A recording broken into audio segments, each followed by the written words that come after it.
poor, backward, isolated. That's what the media wants you to believe about Iran. The truth, they hold the world's energy umbilical cord, controlling 1/5 of the global daily oil trade.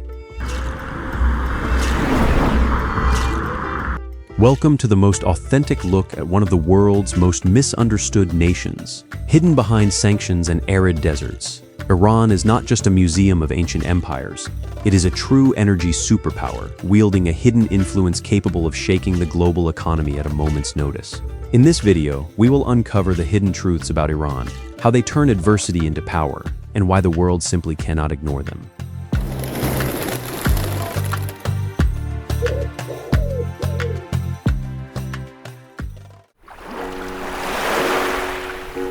Hormuz is not just a beautiful island of red earth.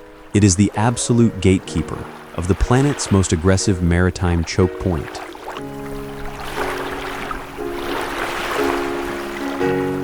Hormuz lies about 5 miles off the Iranian mainland, beside a strait that narrows to roughly 21 miles and carries around 1/5 of daily global oil trade.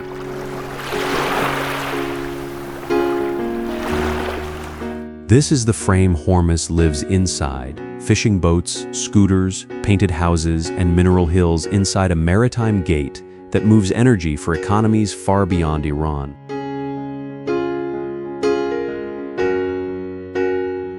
The island looks compact, but it is built from pressure. Hormuz is a salt dome, where ancient salt and mineral layers were driven upward through younger rock.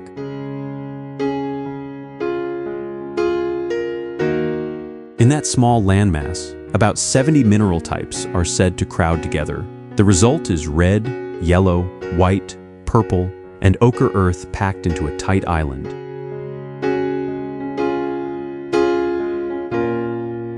The red beach comes from iron oxide. It is not painted by light, it is colored by the ground itself.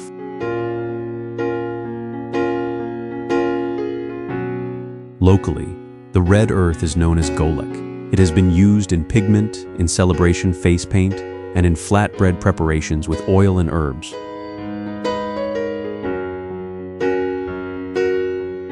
This is where Hormuz becomes more than scenery. Soil enters food, ritual, color, and identity, so geology moves from the hillside into daily life.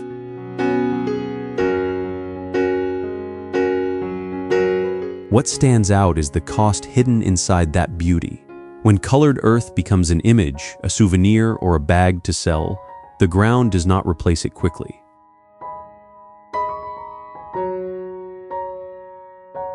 A handful taken from the ground is small. Many hands over years become a pressure that the island cannot easily absorb.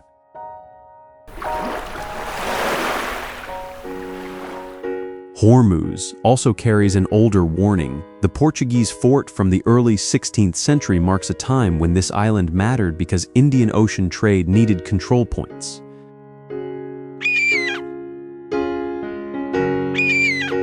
Long before modern oil tankers, merchants and empires read this water as leverage.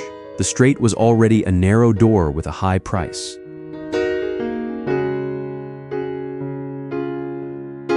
Modern pressure is heavier because the cargo is heavier. Oil and liquefied natural gas do not merely pass by, they turn the surrounding water into strategic terrain.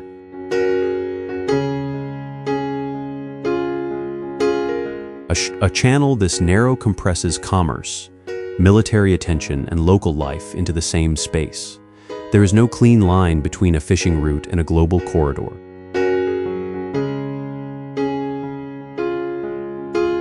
On Hormuz, endurance is not heroic in the loud sense. It is ferry schedules, small fishing work, supplies from Bandar Abbas, and the constant need to keep moving.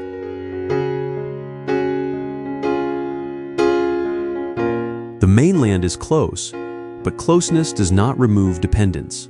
Food, fuel, visitors, and basic goods still have to cross water.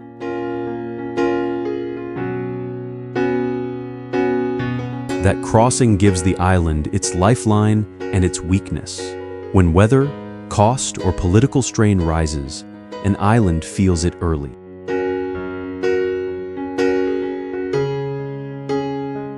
The Persian Gulf adds another kind of force. Its high salinity and extreme summer heat make marine work harder before the first net is pulled.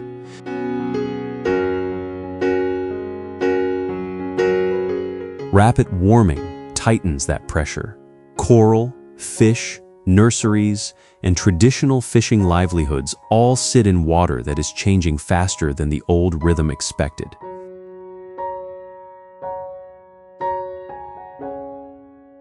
Hormuz makes one of Iran's clearest arguments in miniature. Hard land does not stop life. It forces life to invent habits.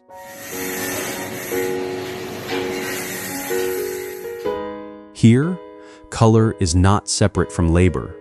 The same red soil that draws attention also feeds memory, income, celebration, and dispute over what should be protected.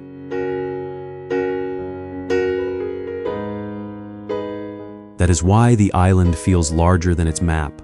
A small salt dome carries geology, food, trade, military pressure, climate stress, and local pride in one tight frame.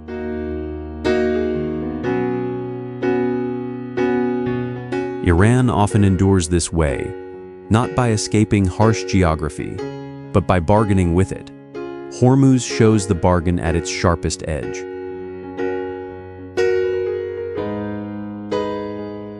On Hormuz, survival isn't defensive. It is how they use the harshest terrain as their ultimate bargaining chip with the world.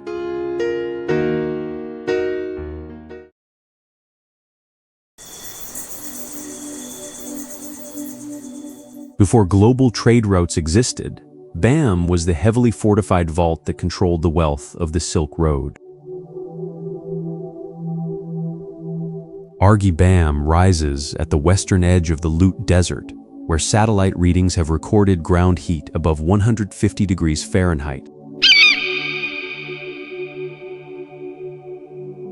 The Citadel's first engineering lesson is not height or ornament. It is the conversion of shortage into shelter.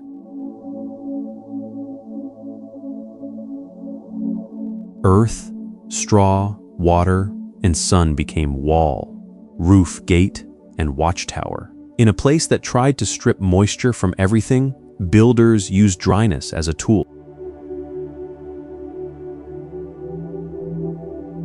This is why adobe matters here. It is the local answer to heat, distance, and scarce water. The desert creates the need for thick shade. Then the same desert bakes the bricks that make the shade possible.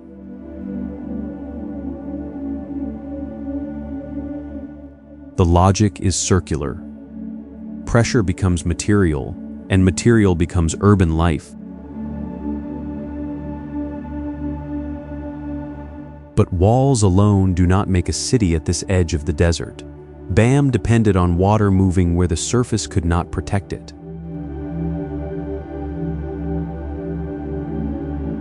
Qanats carried water through hand-dug underground channels, using gravity alone from sources as far as 25 miles away.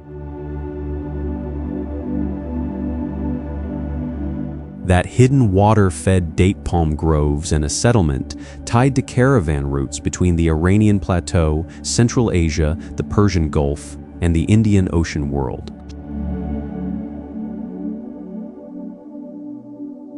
The result was not just a citadel on a ridge. It was a working desert city, hardened by trade and climate at the same time. Behind the walls were common houses, bazaar lanes, stables, caravan facilities, a mosque, barracks, a governor's quarter, and watchtowers.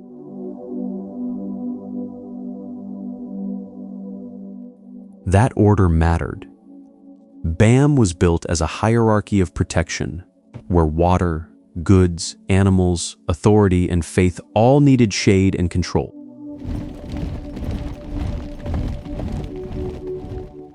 The exterior looked severe because the environment was severe. Every layer of wall bought time against heat, wind, dust, and danger from the open plain.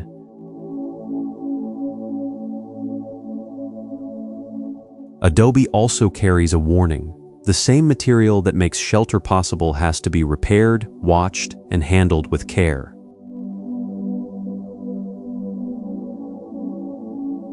Rain can bite into it. Wind can sand it down. Salt can work through it.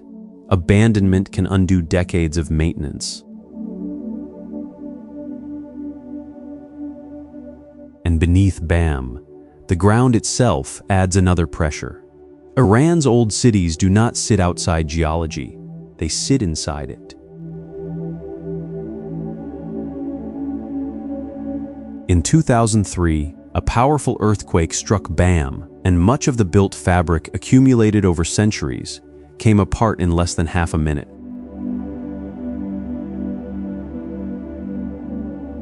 The human loss reached more than 26,000 people. The architectural loss also cut deep, because Bam's walls carried the record of work repeated across generations.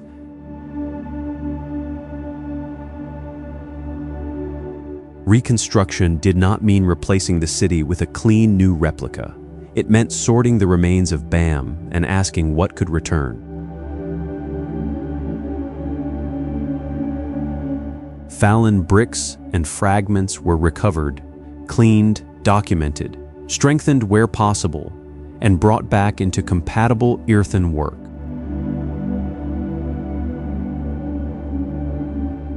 This is the part of Argibam that feels most forceful to me. The city was not only rebuilt on its site, it was rebuilt from its own broken material. That choice changes the meaning of restoration. It turns recovery into engineering, and engineering into a public memory made of mud, straw, and patient hands.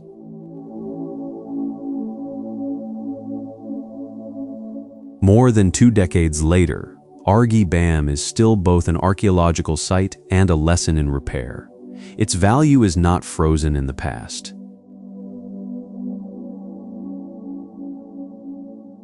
Here, the answer is technical before it becomes symbolic. Kanats under dry land, adobe against heat, reconstruction after rupture. Flattened by an earthquake, they rebuilt it from the dust up.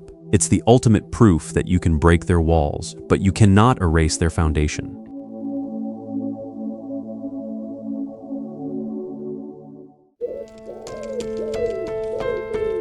Tehran sits on a geopolitical fault line and an actual tectonic one, a megacity literally thriving on top of a ticking time bomb.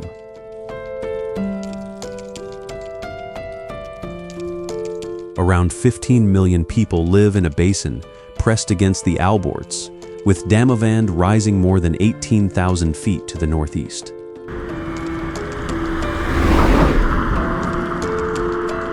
Tehran is not an old ceremonial capital like Persepolis or Isfahan.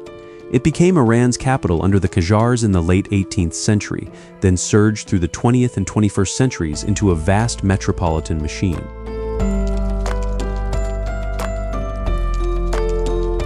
That late rise matters. This is a city built less as a shrine to memory than as a command center for a pressured modern state. The mountains are not scenery here. They shape the air, the money, the roads, and the daily distance between one life and another.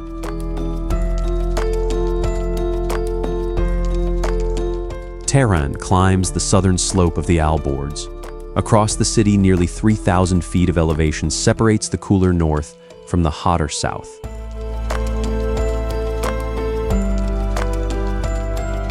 Tehran turns altitude openly into rank. Height becomes a social address.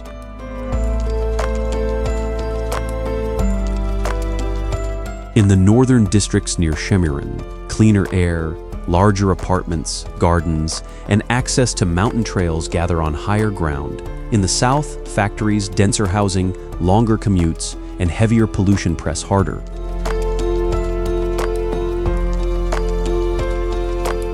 The same wall of mountains that gives Tehran its edge also traps its exhaust. In winter inversions, Vehicle fumes and industrial emissions sit over the basin instead of clearing out.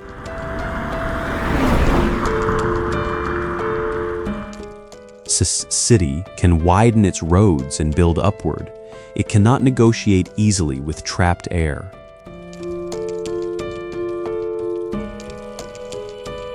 This is where Tehran becomes more than a capital. It becomes a daily calculation between movement, breathing room, water demand, fuel, and time.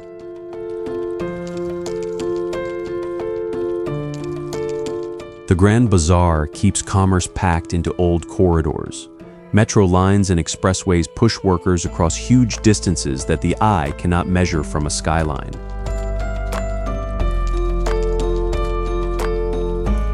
Apartment blocks. Ministries, universities, Azadi Tower, and Malad Tower mark different claims on the city. Power, aspiration, work, and fatigue share the same basin.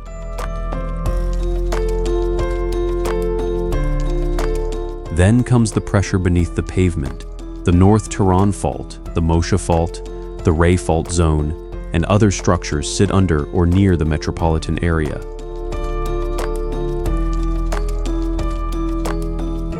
A magnitude 7 earthquake is not treated as a distant fantasy in serious assessments. It is the kind of scenario that urban planners have to count.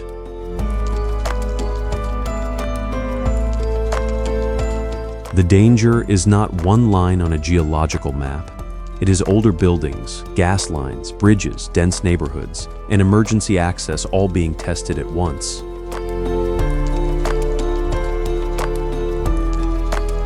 That is the hard side of Tehran's scale. Growth brought reach, speed, and national weight, but it also packed risk into the same narrow ground. Inside Golestan Palace, the argument changes form but not subject. Mirror mosaics in the Hall of Mirrors turn cut fragments into royal light.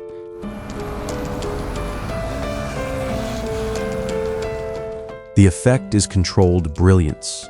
Broken surfaces are arranged so carefully that power appears multiplied.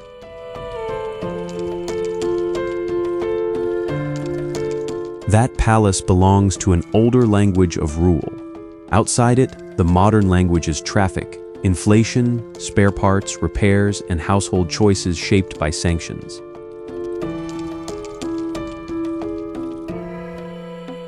Sanctions do not appear only in speeches or headlines. They enter maintenance schedules, import costs, appliance repairs, medicine cabinets, and the price of ordinary routines.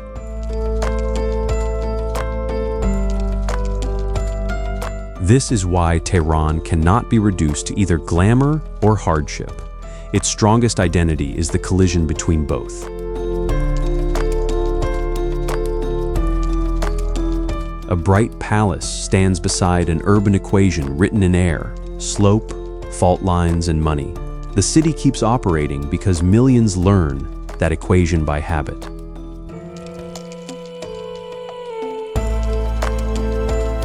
Is a city choking on sanctions, traffic, and smog, yet it continues to dictate the geopolitical pulse of the entire Middle East.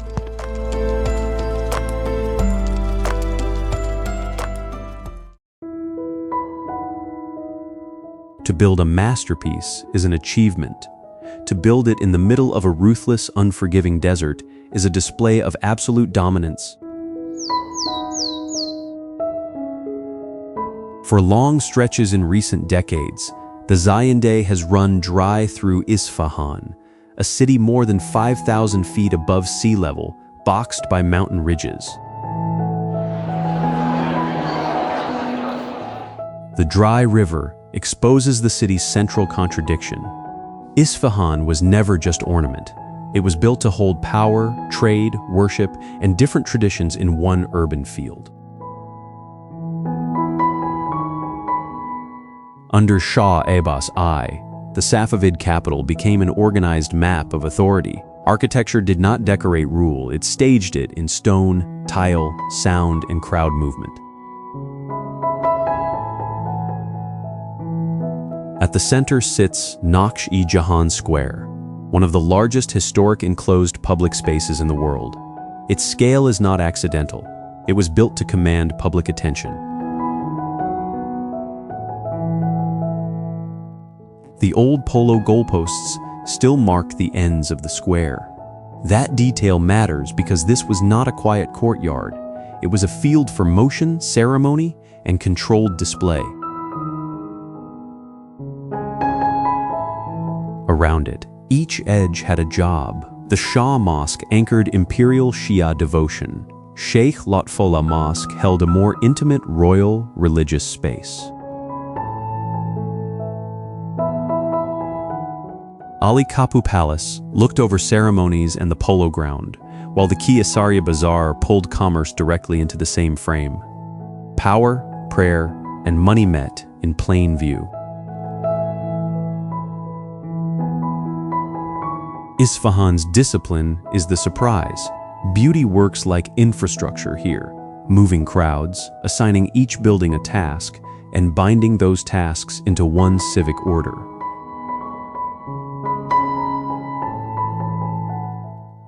The Shah Mosque turns that discipline into measurable craft.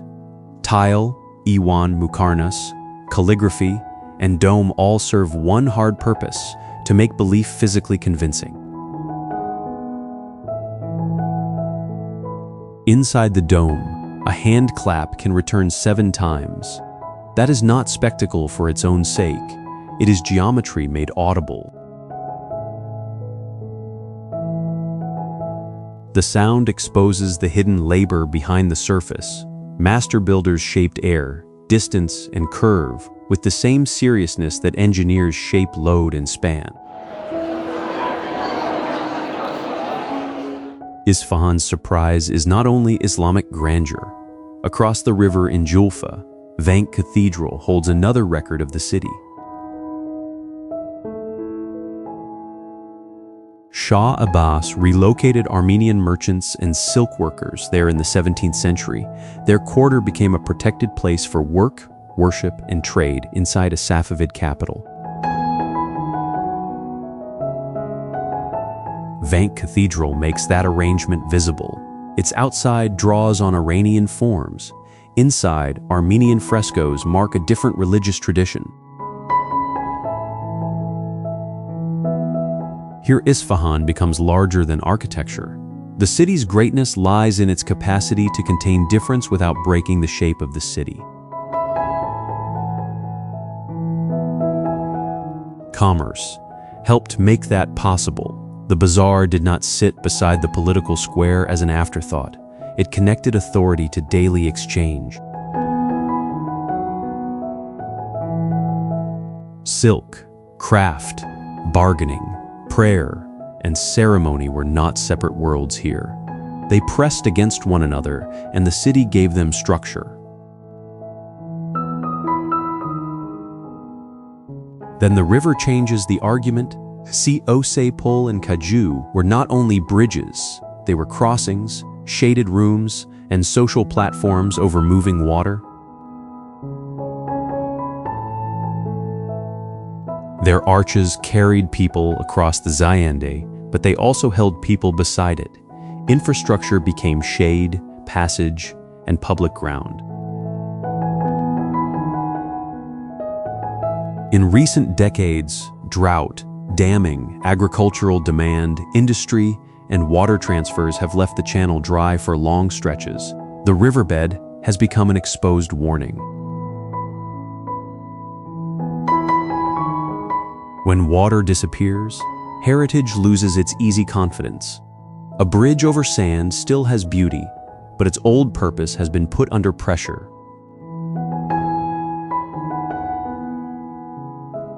Isfahan sharpens the water question. Beauty survives only when water, restraint, engineering, and political choice keep supporting it. Isfahan doesn't ask for water or shade.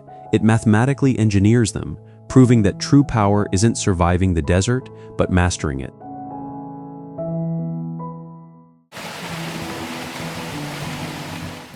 Shiraz is often romanticized as the city of poetry and wine, But that poetry was forged as a psychological armor against constant invasions. Rowley 5,000 feet up in a Zagros Valley, winter rain and mountain runoff soften heat that dominates much of Iran's interior. Shiraz exists inside that narrow margin, not an escape from hard land, but an exception carved by altitude, water, and careful urban habits. For more than 1,000 years, this margin helped roses take root. Later, it helped gardens and verse become part of the city's public identity. Elevation does not create luxury by itself. It creates a short advantage, and Shiraz learned to work that advantage hard. Gardens here are not just pleasure grounds. In a dry region, a garden is a water plan made visible. Channels guide water. Shade lowers heat. Cypress and fruit trees mark the line between comfort and exposure. The older four-part garden layout turns scarcity into order. What looks gentle is built on measurement and discipline. At Aram Garden, that order still carries status. Trees, walls, and flowing water announce that control over climate has always been power. The same logic sharpens inside Nasir al-Mulk Mosque, completed in the late 19th century. Its east-facing wall of stained glass does not merely decorate the hall. It turns sunrise into a timed architectural event. As the sun rises, color moves across carved columns, Qajar tile work, and patterned carpets, because the building is aimed at the Earth's rotation. By late morning, the famous color has already shifted, thinned, or gone. The mosque is not a large machine, but it behaves like a precise one. Orientation, season, glass, and floor all pull together. This is the quieter side of Iranian engineering. Not mass alone, but a prayer hall built around minutes of light. Shiraz adds another kind of structure, memory kept in public use. The city's literary identity rests on Hafez and Sa'adi, but their public sites do not function like sealed relics. At Hafez, his site, people still open his collected poems at random for guidance on love, marriage, departure, and uncertain futures. That act keeps literature inside daily life. A poem becomes counsel, not just heritage stored behind glass. Shiraz also carries the Zand layer, when it briefly served as a capital in the 18th century. Vakil Bazaar, Vakil Mosque, and Karim Khan Citadel give the city civic muscle, trade, worship, authority, and shelter built into one urban core. That scale matters. Shiraz is not the imperial shock of Persepolis, and not the great urban theater of Isfahan. Its force is smaller and closer. Courtyards, markets, gardens, and public sites compress climate and culture into walking distance. But the same qualities now create pressure. The mild valley, the roses, and the morning color pull visitors toward places built for narrower flows. Crowds gather for the same short interval of light at Nasir al-Mulk. A careful calculation of sun and glass becomes a public bottleneck. Gardens still need water, even when the image of green abundance hides the labor behind it. Historic neighborhoods carry traffic and commerce that press against older lanes and older courtyards. The valley that made Shiraz feel gentle also limits how much weight the city can absorb. That is the hidden bargain here. Beauty draws attention, and attention brings load. Shiraz shows resilience in a softer register. It endures by measuring water, aiming light, and keeping poetry active in public life. They didn't build walls of stone to keep the world out. They built a cultural fortress so strong that conquerors ended up assimilating into it.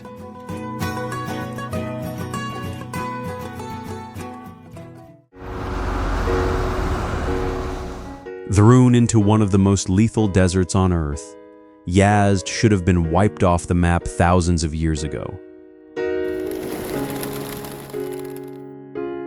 Yazd stands between the Dasht-e-Kavir and the Dasht-e-Lut, with fewer than 2 inches of rain in a year and summer heat above 115 degrees Fahrenheit. Its historic core is not a museum of mud brick. It is a working answer to heat, thirst, and distance. Thick walls slow the day down. They take in heat by degrees, then release it after the sun has lost its force. Narrow alleys cut direct sun from the ground. Covered passages turn movement itself into a way of finding shade. Above the roofline, the Badger Towers do the harder work. They catch moving air where the street cannot reach it. Paired with Qanat water, cellars, courtyards, and domed Ab Anbar reservoirs, that air can cool rooms without motors, electricity, or imported fuel. In some rooms, the drop can reach around 15 degrees Fahrenheit. In a place like this, that is not comfort, it is endurance made physical. The machine is almost invisible because it has no engine. Gravity pulls water, shade protects walls, evaporation steals heat, and pressure differences move air.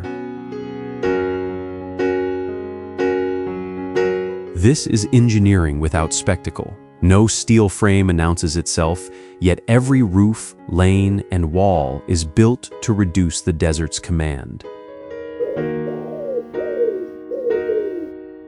Yazd's discipline lies in negotiation. It does not erase the desert. It negotiates with it, wall by wall, tower by tower.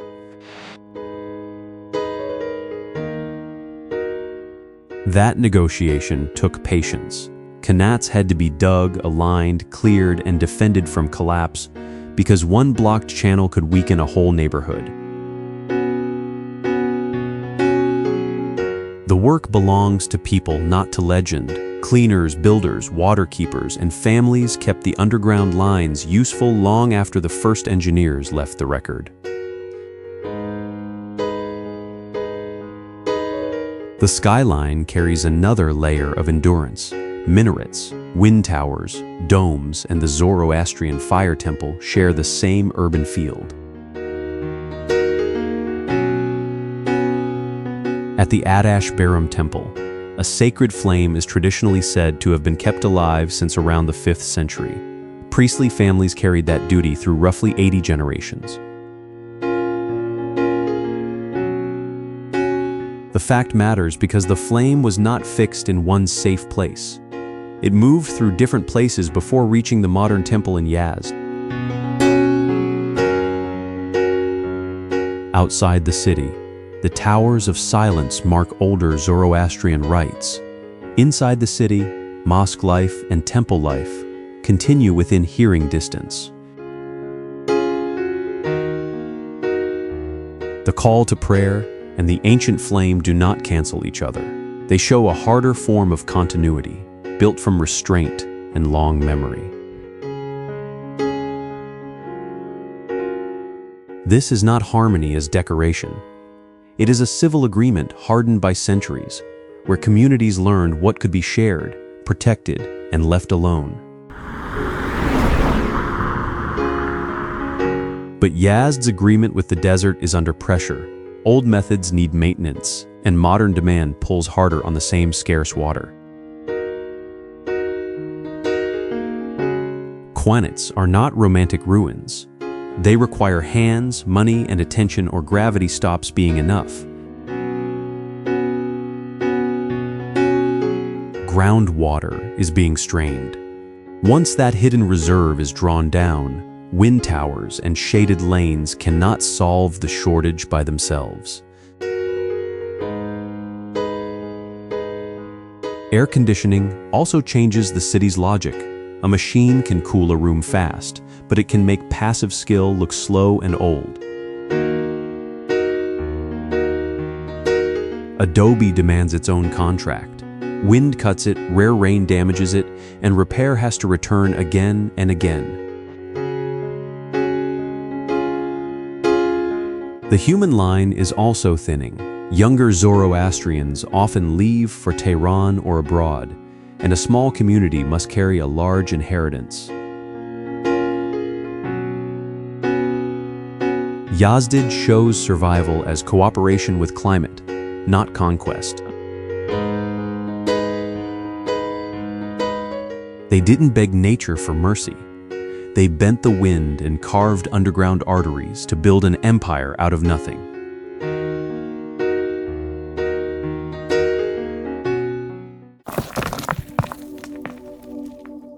Persepolis was never meant to be just a capital. It was built as a brutal, stone-carved psychological weapon to intimidate the known world.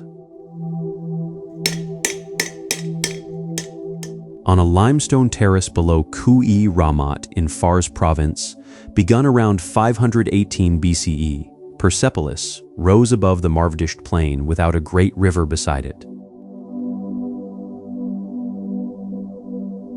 This was not an ordinary city built around daily life. It was a ceremonial and administrative machine built to make rule visible.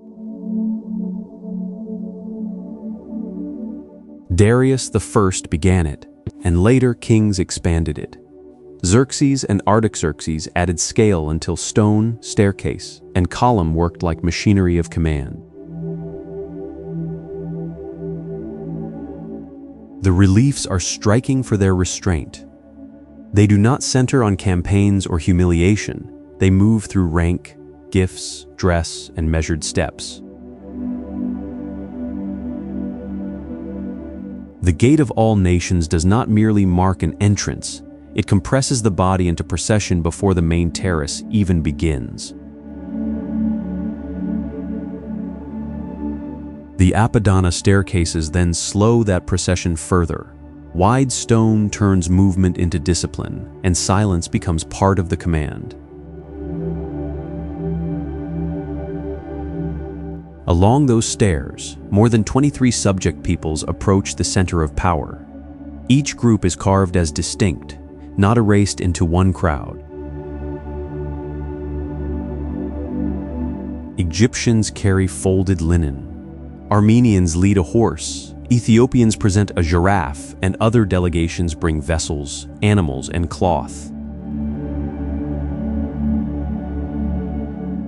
The message is blunt, but controlled. This empire wanted to be seen as ordered space, not raw noise. That choice does not make imperial power soft. It shows power imagining itself through hierarchy, ceremony, and the recognition of difference. In a place shaped by desert heat and mountain walls, this was an engineering statement as much as a political one.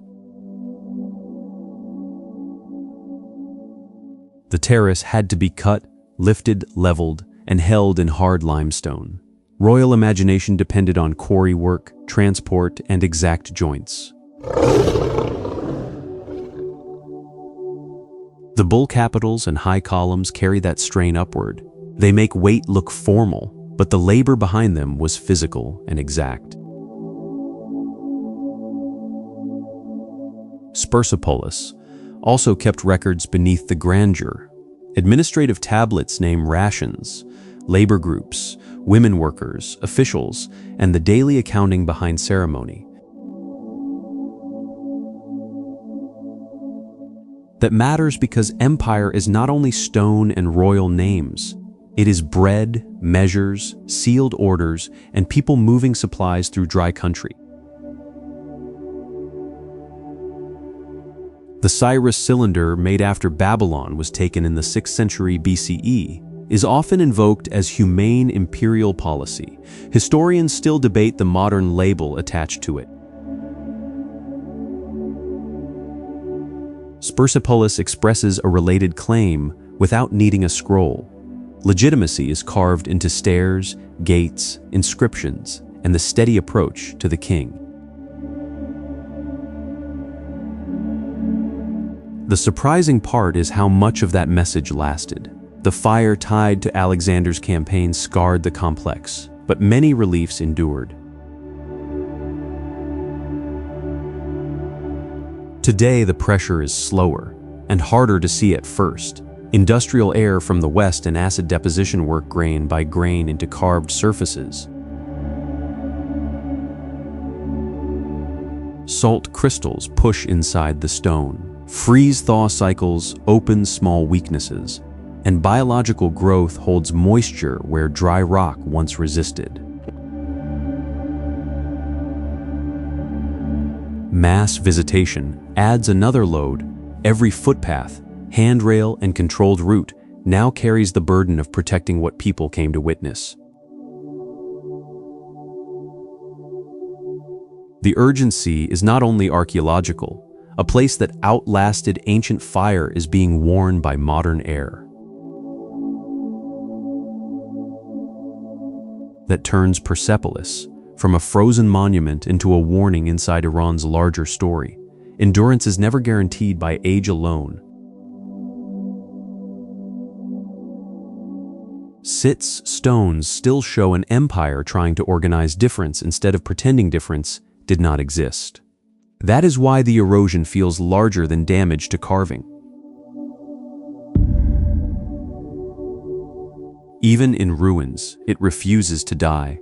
It stands as a chilling reminder that Iranian ambition was never local, it has always been global.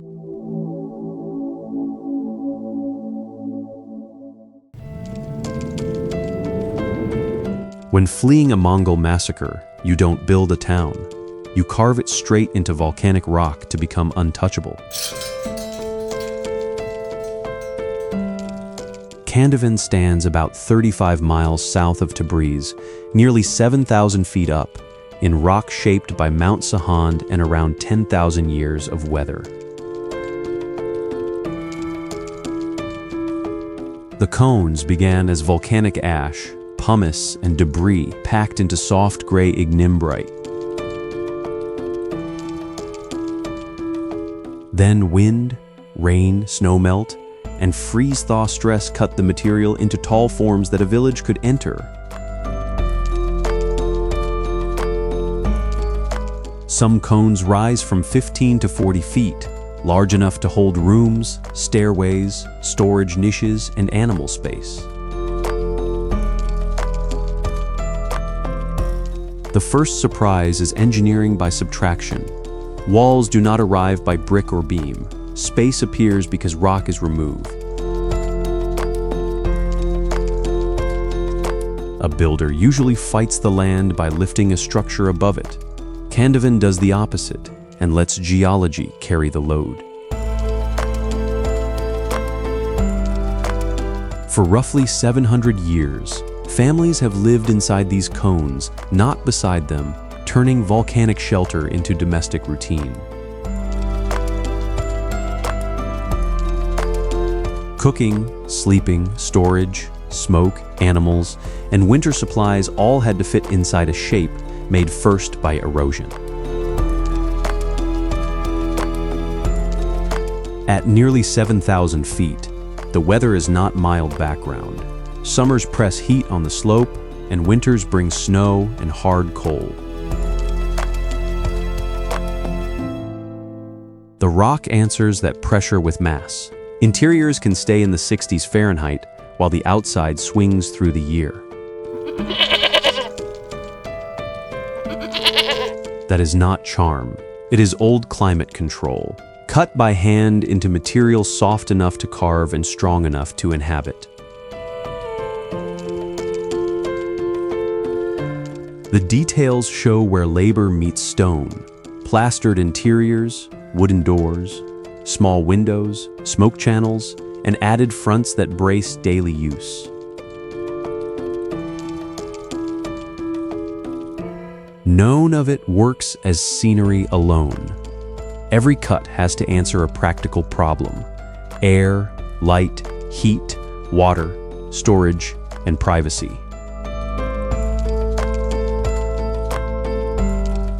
What stands out is not that Kandavin looks ancient. It is that the village has not withdrawn from ordinary life. Kandavin is often compared with Cappadocia, but that comparison misses the harder fact. Here, residents have not left the cones behind. Families still raise children, keep livestock, host visitors, and link village life to Tabriz for school, medical care, and work. Honey, dairy, herbs, and local crafts are not decorative labels. They are small economies tied to households, animals, and the surrounding land. Continuity also creates pressure. Electricity, plumbing, road access, guest rooms, and visitor safety all have to enter soft volcanic cones. Each pipe and cable asks a hard question: how much modern life can be inserted before a home becomes a display? Smoke has to leave cleanly. Damp has to be controlled, because rock that shelters a family can also hold moisture against plaster and wood. Tourism brings income, but it also changes the bargain. A living house starts to perform for cameras before it serves the people inside. Younger residents face the sharpest choice. The wider job market pulls toward Tabriz and other cities. The village pulls with family, property, and identity. This is the pressure that postcard images cannot hold. Continuity is not automatic. It has to be financed, repaired, argued over, and chosen again. Kandavin gives Iran a severe lesson in endurance. The land is not an obstacle outside civilization. It becomes the structure itself. The pattern runs through this country, from deserts to mountain towns. Scarcity and pressure do not erase urban life. They force it into tougher forms. Kandavin is not a quaint village. It is a 700-year-old middle finger to conquerors, carved in stone.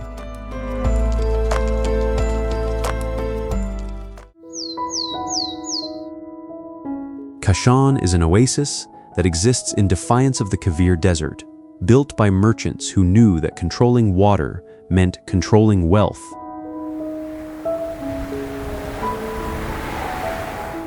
For roughly 25 centuries, Kashan has stood between the Dashti Kavir and the central mountains where salt, heat, and shifting power punished anything too exposed. This is not modesty as decoration. It is a hard skin, wealth, privacy, and cool air held behind plain mud brick. The city sits on a threshold, salt desert behind it, ochre-gray foothills ahead, and a climate that makes openness expensive. From the lane, many great houses give almost nothing away. Blank walls and modest doors refuse to advertise what the family had built. Inside, the Tabatabai house alone reveals about 40 rooms, tied to courtyards, pools, stained glass, stucco, mirrorwork, wind catchers, cellars, and seasonal rooms. The surprise is not only beauty, it is the way beauty is buried inside a plan built for heat, privacy, and risk. Light shafts and courtyards pull sun and air into the rooms without giving the household to the street. Exposure is measured, not wasted.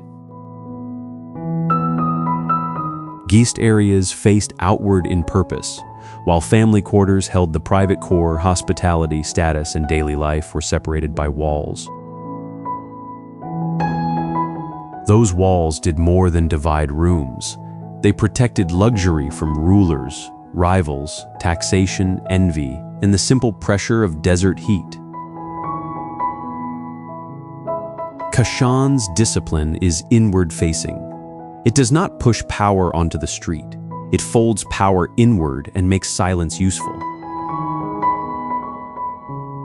The ground around the city carries older weight as well. Tepe Sialk marks one of the major prehistoric layers of the Iranian plateau.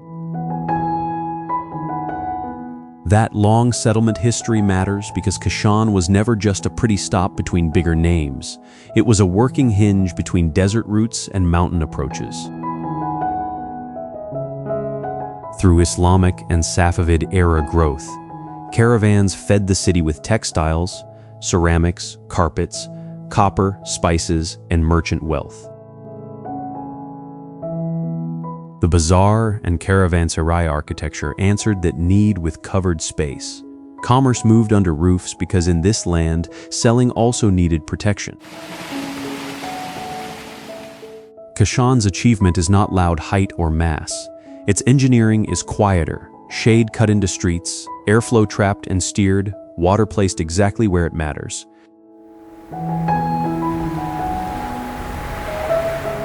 At Finn Garden, that logic becomes hydraulic authority. The Soleimaniye spring feeds channels that turn slope and pressure into moving water.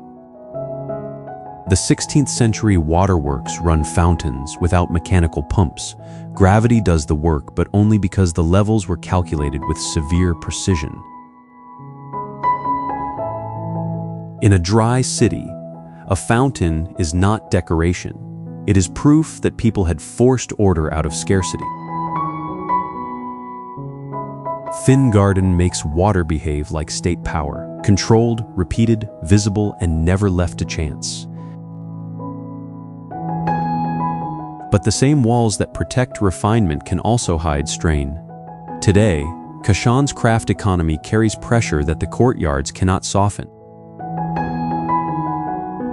Carpet weaving and high-end handwork face sanctions, reduced export access, rising material costs, and changing global taste. Skill remains, but the market narrows. A carpet can take slow labor, steady hands, and expensive material. When export routes shrink, that patience becomes harder to finance. Younger workers see the arithmetic clearly. Many leave slow hand production for income that arrives with less uncertainty. This is the modern pressure inside the old shell. The wall still hides beauty, but it also hides unstable livelihoods. Kashan turns discretion into a survival rule. Its finest spaces exist because the outside world was never fully trusted. That rule still holds, but the danger has changed. Heat and exposure remain. Sanctions and shrinking craft markets now press from another direction. Kashan gives Iran's endurance a hard local form. Blank walls, cooled rooms, controlled water, and hand labor sustained under pressure. Their grand mansions are not just displays of riches.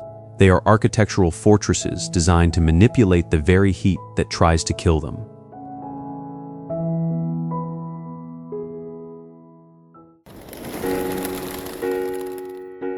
Clinging to a near-vertical cliff wrapped in fog, Masouleh is a settlement that flat-out rejects the laws of conventional gravity and urban planning.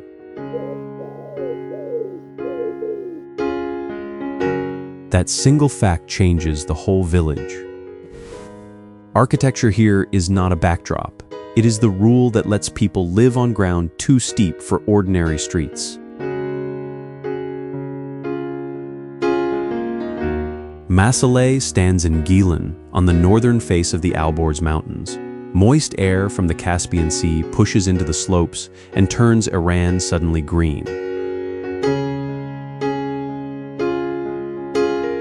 This is not the Iran of open desert and hard glare. Forest, fog, moss, rain, and seasonal snow press against the same civilization from another side. The village receives around 55 inches of rain in a year. That abundance feeds the forest, but it also keeps testing plaster, timber, drains, and roofs.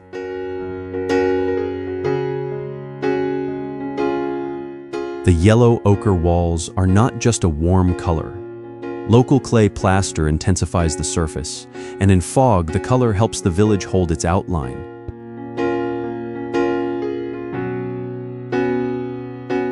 The charm depends on discipline. A private roof must be strong enough, clean enough, and trusted enough to become public ground.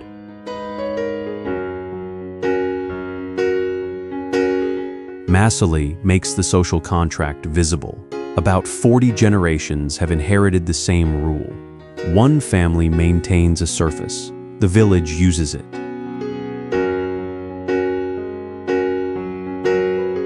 That bargain is harder than it sounds. A roof here carries footsteps, goods, conversations, market movement, and the daily weight of neighbors passing overhead.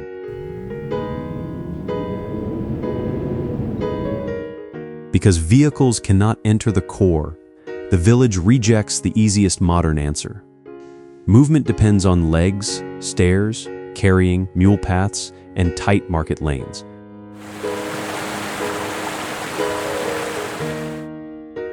This is small-scale engineering, but it is not small thinking. The mountain gives no flat grid, so the village builds a human one out of terraces.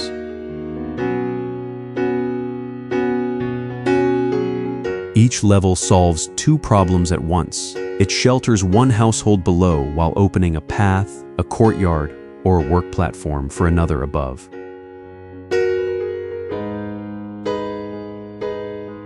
Over time, that pattern became more than clever construction. It became a way to ration space without cutting people apart from one another.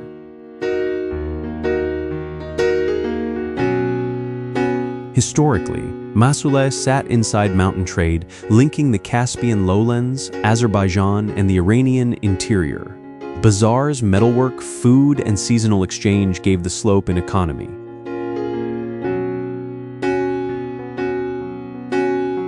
Trade needed compact ground. The stepped village answered with density, not sprawl, folding workshops, homes, markets, and movement into the same hard incline. But the same climate that makes Masouleh look rich also wears it down. Rain softens surfaces, humidity works into wood, and snow adds load to roofs. Fog is not just atmosphere.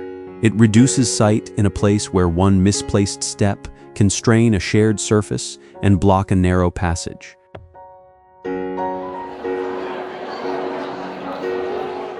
Drainage becomes a serious act. On steep ground, water does not wait politely. It pushes, gathers speed, and finds every weak seam.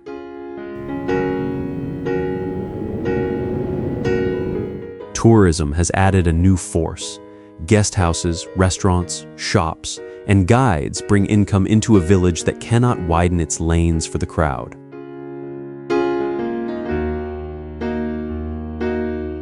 That income matters. It supports guest rooms, kitchens, shops, and guiding work in a settlement that demands constant care. But more feet mean more load on roofs.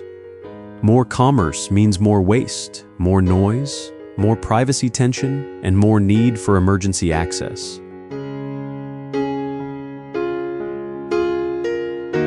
A settlement built for inherited rhythms now faces outside pressure. The old trust still works, but custom alone can no longer carry all of it.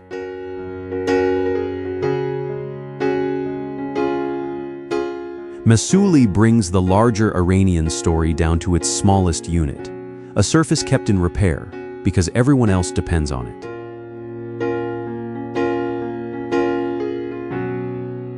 Where the mountain says no, Mosul built a roof that is also a street. It is survival elevated to an arrogant art form.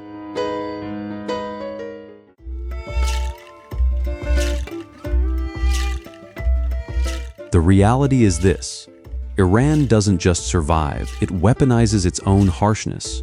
Whether it is brutal deserts, isolated mountains, or crippling global sanctions, they absorb the pressure and forge it into an unbreakable cultural and geopolitical armor. They are not victims waiting for saving. They are a masterclass in how to stay standing when the entire world wants you to fall. If you are tired of the media's filtered narratives and want to see how the world really works, subscribe. We explore the places where raw power, geography, and absolute endurance collide.